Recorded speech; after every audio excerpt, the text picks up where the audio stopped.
Baik,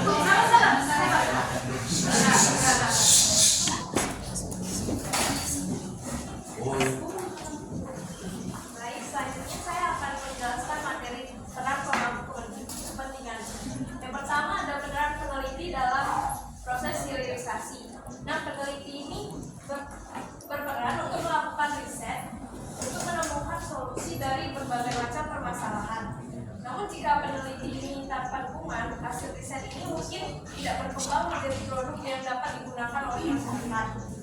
Yang kedua adalah tanggung jawab inventor. Nah, inventor sendiri ini juga bertanggung jawab untuk mengembangkan riset aplikatif yang memiliki potensi komersial. Contohnya itu misalnya investor itu mengambil hasil riset dari para peneliti dan mengembangkannya menjadi prototype atau produk yang siap diuji dan digunakan. Nah, kolaborasi dengan peneliti inilah yang memastikan bahwa inovasi tetap berdasarkan pada landasan ilmiah yang kuat. Yang ketiga adalah fungsi TTO atau teknologi transfer office. Yang pertama adalah penghubung. Nah, TTO ini menghubungkan peneliti atau inventor dengan dunia industri atau pihak luar yang bisa mengadopsi hasil riset. Mereka ini yang menghubungkan komunikasi antara akademisi dan industri. Jadi peneliti dan inventor ini tidak harus bekerja sendiri, tetapi TTO yang membantu proses negosiasi, kerjasama, kontrak bisnis sampai pendirian startup teknologi. Yang kedua ada fungsi TTO sebagai fasilitator. TTO memfasilitasi proses dari riset menuju pasar. Artinya TTO ini membantu peneliti dan investor dalam proses hilirisasi riset. Misalnya itu mereka membantu menilai apakah hasil riset ini layak dikembangkan secara bisnis atau juga membantu cari minat industri dan juga membantu pitching ke investor. Yang terakhir dari fungsi TTO adalah pelindung HKI atau hak intelektual. Nah, jadi kalau kita punya hasil riset yang berpotensi menjadi produk, TTO inilah yang membantu mengurus hak paten dan menjaganya agar tidak disalahgunakan. Jadi bisa disimpulkan tanpa TTO, proses hilirisasi ini bisa sedang. Selanjutnya ada peran bersama atau kolaborasi dari peneliti, inventor, dan juga TTO sendiri. Nah, kolaborasi antara peneliti, inventor, dan TTO menciptakan ekosistem yang mendukung hilirisasi riset. Contohnya itu kayak misalnya peneliti ini menyediakan landasan ilmiahnya dan kemudian inventor ini mengambil hasil riset dari si peneliti dan mengembangkannya menjadi produk yang bisa digunakan masyarakat atau bisa diuji. Kemudian tugas TTO sendiri itu memastikan bahwa produk tersebut itu dapat dipatenkan dan disebarluaskan kepada masyarakat. Oke, selanjutnya komersialisasi dan transfer teknologi yang dibacakan oleh Fatin.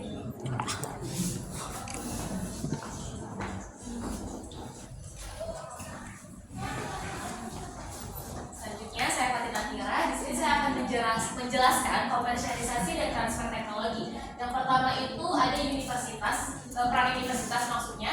Di sini universitas itu berperan sebagai inkubator inovasi yang mana riset dan pengembangan teknologi ini dilakukan. Nah, melalui pusat riset dan inkubator bisnis, universitas menciptakan lingkungan yang mendukung penemuan baru serta membina startup teknologi. Jadi universitas ini tempat lahirnya di mana ide-ide dan di universitas ini punya pusat inovasi dan bisnis sehingga mahasiswa dan peneliti ini dapat bekerja sama untuk menghasilkan startup dan usaha baru, dan harus juga bekerja sama dengan industri agar teknologi inovasinya ini dapat sesuai dengan keinginan pasar. Nah, yang kedua ada industri.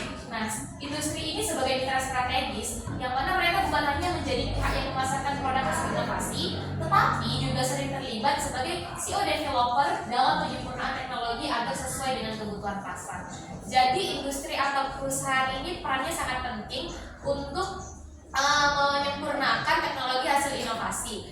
karena industri ini tahu ya apa kebutuhan pasar, mereka ini dapat menyeleksi dan menyempurnakan teknologi hasil inovasi ini agar tepat guna. Nah, industri ini bisa menjadi peran pendukung agar pengembangan inovasi ini dapat berjalan lebih lanjut.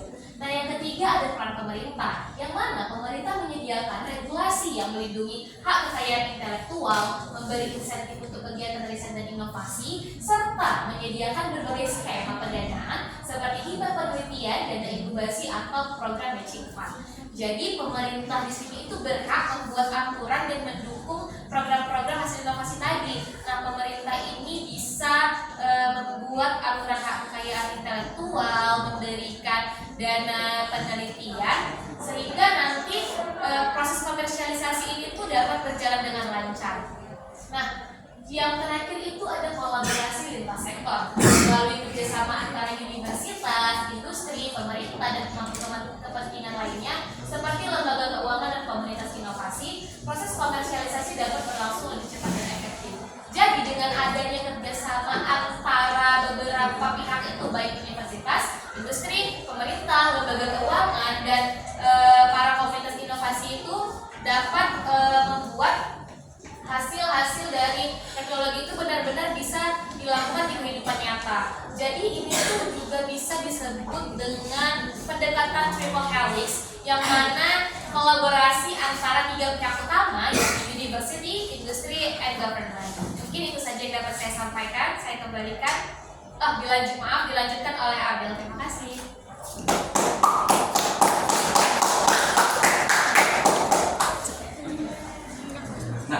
Kita lanjutkan ke materi hak kekayaan intelektual atau HKI.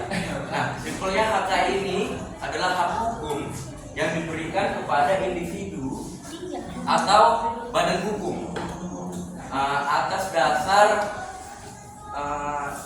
invasi ataupun hasil karya dari kemampuan intelektual manusia. Nah, tujuan dari HKI ini adalah supaya individu ataupun badan hukum tadi memiliki dasar hukum atas karya yang dibuat olehnya. Nah, atau tujuan lainnya itu supaya semakin terjadi inovatif, supaya karya ataupun ciptaan itu tidak hanya seperti itu saja. Nah, kita masuk ke jenis-jenis HKI.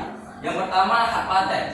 Hak paten adalah hak eksklusif yang diberikan negara kepada inventor atas invensi dalam bidang teknologi berlaku 20 tahun dari tanggal penerimaan permohonan. Nah, hak paten ini simpelnya itu bisa saya berikan contoh itu seperti Alexander Graham Bell. Alexander Graham Bell menciptakan teknologi yaitu telepon. Nah, supaya orang tidak mengambil hak dari Alexander ini, dia diberikan hak paten. Yang kedua, merek dagang. Nah, ini yang paling sering mungkin kita dengar.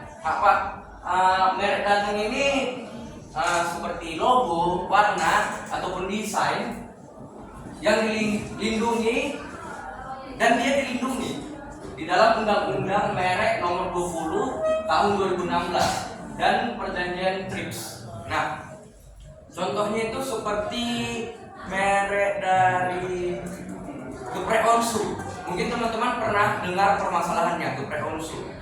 Nah, jadi atas dasar merek dagang tersebut, merek dari geprek onsu ini bisa diperdebatkan agar tidak diambil alih oleh orang lain. Yang ketiga, hak cipta.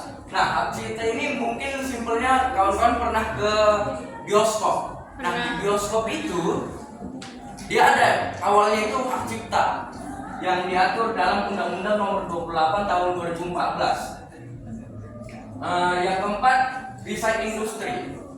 Desain industri itu ciri bentuk, konfigurasi ataupun komposisi garis atau warna. Nah, jadi teman-teman misalnya menciptakan rumah, desainnya itu punya lisensinya sendiri. Misalnya teman-teman pengen ngebuat rumah minimalis, nah itu udah ada penciptanya gitu.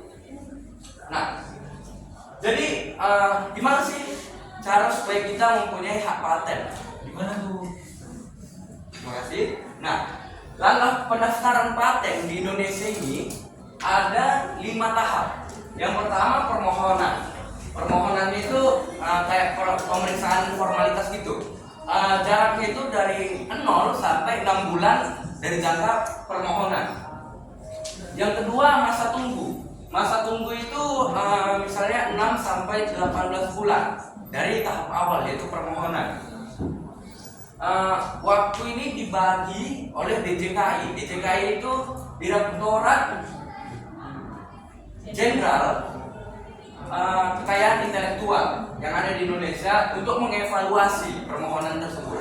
Yang ketiga, publikasi. Publikasi ini kayak pemberitahuan permohonan diumumkan agar publik dapat memberi saran ataupun pendapat, termasuk masukan atau kontrol. Yang keempat itu pemeriksaan substantif maksimal 30 bulan. Ini lumayan lama ini. Karena DJKI memeriksa kebaruan, langkah inventif dan juga penerapan industri. Dan yang terakhir itu penerbitan sertifikat. Nah, ini tahap akhirnya. Jangka waktunya itu 2 sampai 3 bulan dari keseluruhan tahap. Jika permohonan itu layak, sertifikat paten diterbitkan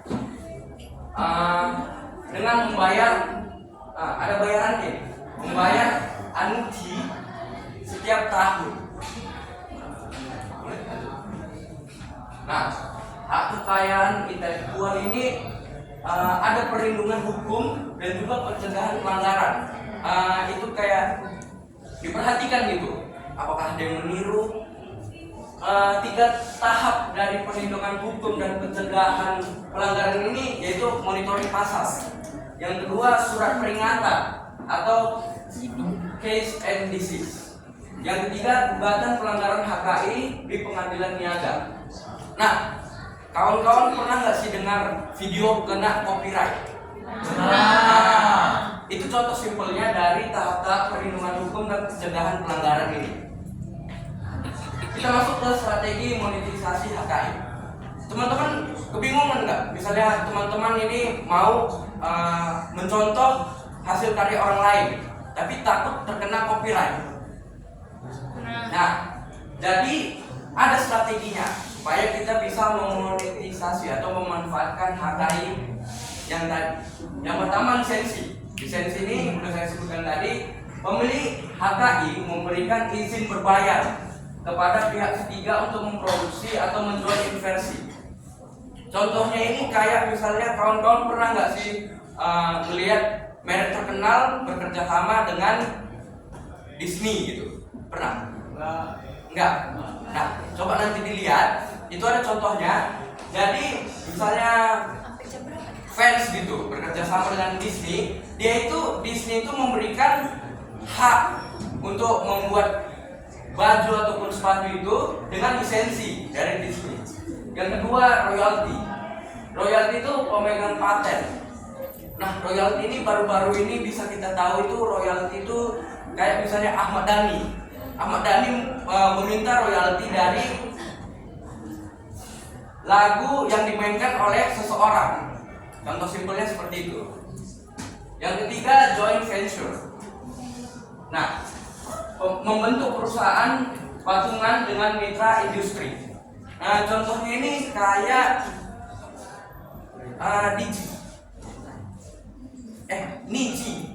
PT Niji ini Nestle, Indofood, Cita Rasa Indonesia.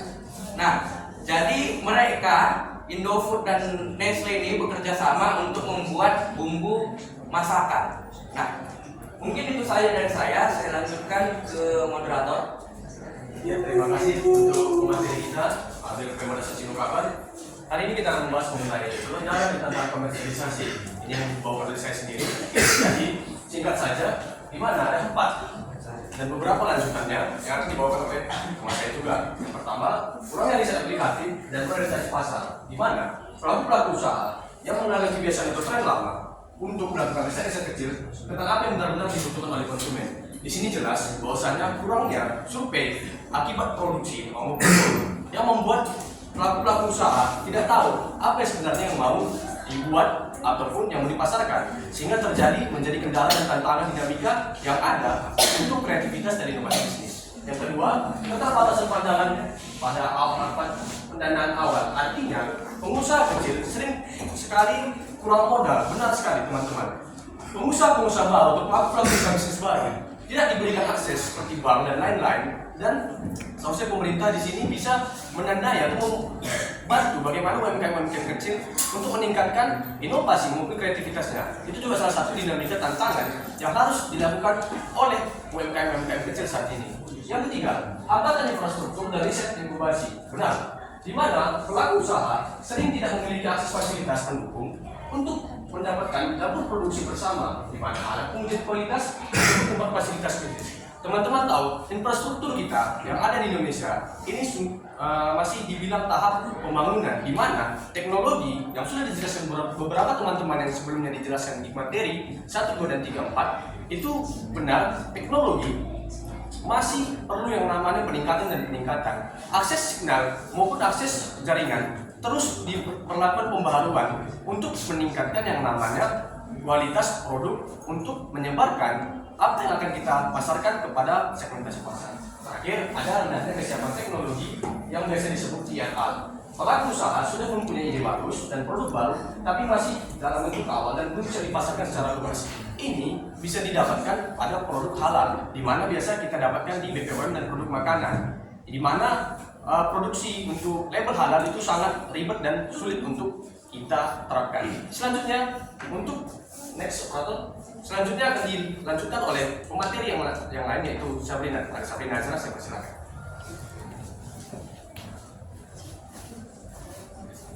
Baik, terima kasih banyak ya Faim.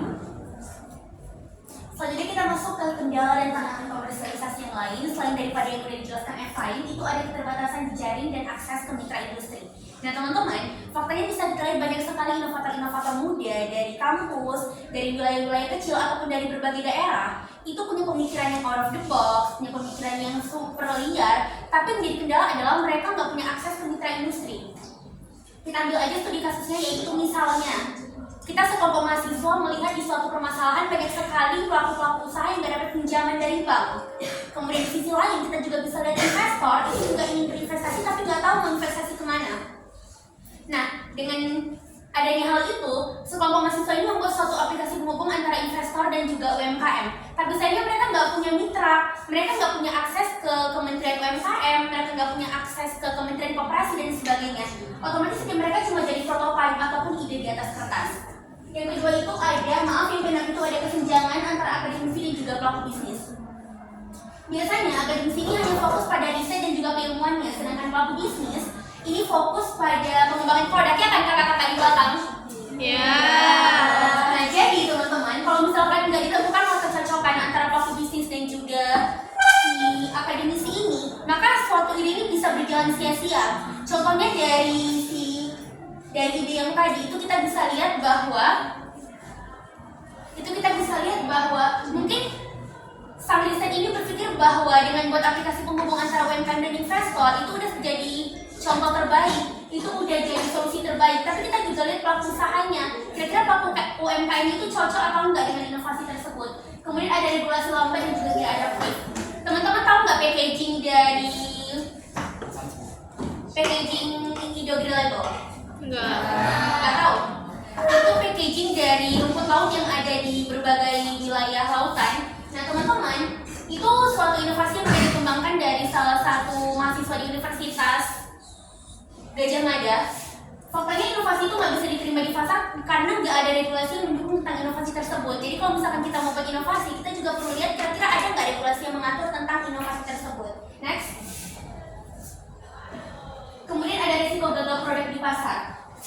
Faktanya teman-teman, banyak kali inovasi yang dibuat itu nggak dipikirkan dengan matang, jadi udah langsung dipasarkan, tapi banyak orang-orang yang nggak bisa menggunakan inovasi tersebut.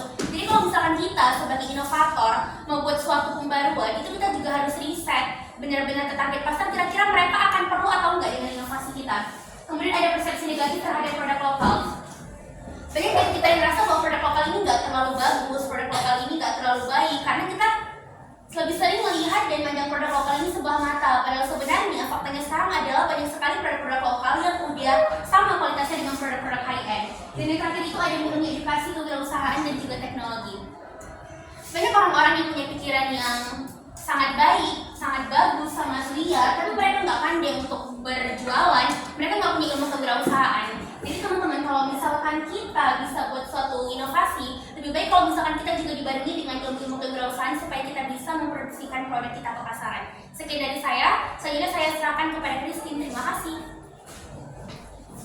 Oke, materi selanjutnya yaitu strategi penguatan transfer teknologi. Yang pertama ada membangun ekosistem inovasi atau triple helix. Triple helix ini adalah model kolaborasi dari kampus, industri dan juga pemerintah, di mana kampus ini akan memberikan sebuah ide atau penelitian dan nanti industrinya bakal ngasih untuk mengembangkan ide atau memproduksi produk sesuai dengan kebutuhan pasarnya. Nah selanjutnya itu pemerintah bakal ngasih yang namanya dana hibah atau bantuan dukungan begitu.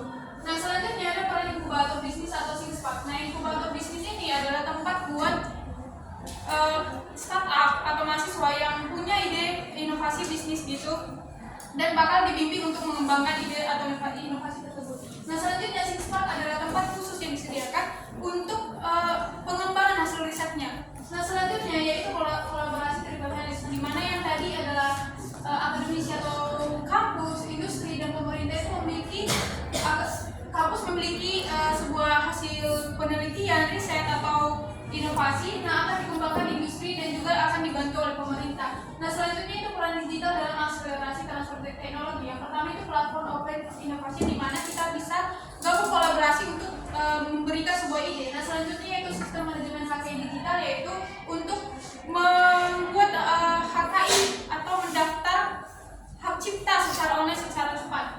Nah terakhir yaitu inventory dan funding, di mana kita bisa mencari dana dari mana aja melalui webinar atau platform online lainnya. Dan selanjutnya yang akan dijelaskan Siti Fadila. Baik, terima kasih kepada Christine. Selanjutnya saya akan menjelaskan mengenai strategi penguatan transfer teknologi dan best practice. Yang pertama, pelatihan komersialisasi untuk peneliti dan mahasiswa. Jadi program ini dilaksanakan agar peneliti dan mahasiswa mampu mengidentifikasi potensi nilai ekonomi dari riset yang mereka lakukan. Mahasiswa juga belajar cara menyusun bisnis plan, memahami kekayaan intelektual serta membangun jiwa kewirausahaan. Selanjutnya, penguatan kapasitas teknologi transfer office atau TTO. Seperti yang dijelaskan oleh teman-teman saya yang sebelumnya, TTO adalah unit atau lembaga yang menjembatani dari kampus hasil riset dari kampus ke dunia industri. Dengan TTO yang kuat menjadi katalisator sukses bagi suksesnya transfer teknologi. Selanjutnya, akses ke pendanaan. Program transfer teknologi seringkali mengalami funding gap atau kesenjangan dana antara riset dan implementasi. Pendanaan ini sangat penting baik dari pemerintah, investor swasta maupun hibah inovasi. Tanpa pendanaan maka riset yang dilaksanakan tidak bisa berlanjut ke produk komersial. Selanjutnya, benchmarking dari luar negeri. Dari contoh yang saya ambil yaitu MIT atau Massachusetts Institute of Technology yang sukses dalam menerapkan lisensi teknologi serta inkubator startup. Alumni MIT telah mendirikan lebih dari 30 perusahaan dengan pendapatan lebih dari 1,9 triliun dolar. Maka benchmarking ini menjadi inspirasi bagi lembaga riset dari Indonesia agar mengadopsi teknologi dari luar negeri seperti inovasi dan transfer teknologi. Sekian dari saya kembalikan ke moderator.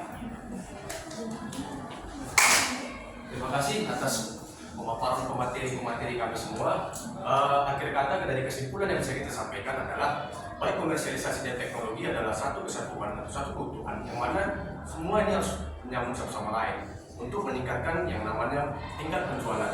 Untuk itu, saya selaku moderator dari kelompok Genap mengucapkan terima kasih dan selamat sore semuanya.